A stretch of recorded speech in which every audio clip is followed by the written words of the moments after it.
ናቲዬና ሄሉዬ በአዲስ ነገር መጥተዋል። እንግዲህ የተፈጠረውን ነገር ወይንም እንግዲህ ሄሉዬ ላይ ለቃዋለች ወይንም ደግሞ በፎቶ ትለጥፋለች።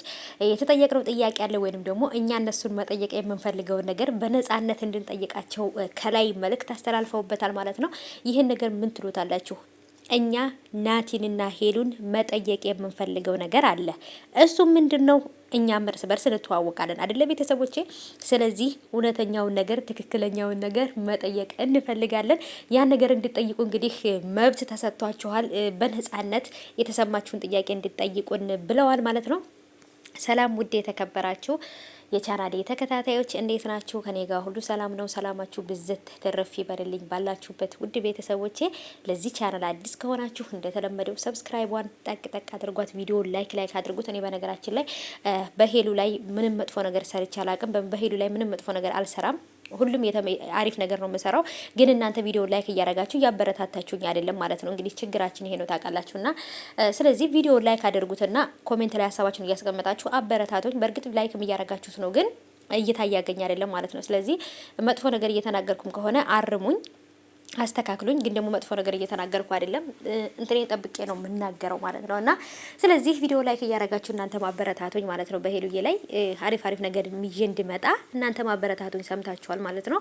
እና እንግዲህ ዛሬ ማታ ላይ በተለመደው ሰዓት በሄሉ ዩቲዩብ ቻናል ላይ ይመጣሉ። እሱም የሚመጡበት ምክንያት እንግዲህ ዛሬ ፎቶ ለጥፋለች፣ ከተወሰነ ደቂቃ በኋላ በፊት ለቃለች። እሱም ደግሞ የለቀቀችው እንግዲህ ሄሉዬ ጥያቄያችሁን ውድ ቤተሰቦቻችን ጥያቄ ካላችሁ ማንኛውንም ጥያቄ መጠየቅ ትችላላችሁ ብለው እንግዲህ ጽፈውበታል። ይሄም ማለት የእናንተ ጥያቄ በጣም ብዙ ኮሜንት ላይ የምጠየቁት ጥያቄ አለ፣ በጣም ብዙ ነገሮች አስተያየት የምሰጡት ስላለ ዛሬ ግን በነፃነት እዚህ ይሄ ቪዲዮ ከተለጠፈበት ላይ፣ ምክንያቱም ቪዲዮ ሲሰራ በጣም ብዙ ኮሜንት ስለሚጻፍ የትኛው ጥያቄ ነው የትኛው እንትን ነው የሚለው ነገር መለየት አይችልም እና ስለዚህ በዛሬው ቪዲዮ ላይ የተሰማችሁንና መጠየቅ የምትፈልጉትን ነገር ማወቅ የምትፈልጉትን ነገር ብቻ አጠር ያለ ኮሜንት ለመጻፍ ሞክሮ እና እንግዲህ ምን እንደሚመልሱልን የጠየቅናቸውን ጥያቄ በትክክል ይመልሳሉ ወይንስ ደግሞ ምንድነው? ምክንያቱም ብዙ ጥያቄ ስላለብን ማለት ነው ውዶቼ። አውቃለሁ እናንተ ክፎች እንደሆናችሁ አውቃለሁ። ምን እንደምትጠይቁ ስለማቀረው ጥያቄያችሁ ያስፈራኝ። የጻፋችሁም ልጆች አላችሁና እንደው ምንም አልላችሁም፣ ልቦና ይስጣችሁ። የማይጠየቅ ጥያቄ የጠየቃችሁም ሰዎች ያላችሁ፣ ብቻ ግን እስኪ ያን ጥያቄ እናንተ የጠየቃችሁትን ጥያቄ እኔም መስማት ስለምፈልግ ቪዲዮ ሲለቀቅ እንግዲህ ሙሉውን ነው የማዳምጠው በስነ ስርዓት ማለት ነው። ምክንያቱም የሚጠየቅና ጥያቄ ስላለ ያን ጥያቄ በስነ ስርዓት ይመልሳሉ አይመልሱ የሚለው ነገር እናያለን። ምክንያቱም በነገራችን ላይ እኛ ማወቅ የምንፈልገው ነገር ነው የምንጠይቀውና ስለዚህ ጥያቄ የሆነብን ነገር አለ አይደለ? ታውቃላችሁ አለ አይደል? እንደዛ ማለት ነው። እና ስለዚህ ያን ነገር ጠይቃችኋል፣ የጠየቃችሁም አላችሁ፣ ገና የምትጠይቁም አላችሁ። ያንን ነገር እውነት እኔ ራሴ እስከምሰማው ድረስ በጣም ቸኩያለሁ፣ ምን እንደሚመልሱልን ማለት ነውና ስለዚህ እንደዚህ ፏፈሽ ብለው ፎቶአቸውን ለጥፈውልናል። ይለያል፣ በጣም ነው የሚያምረው የተነሱት ፎቶ ራሱ።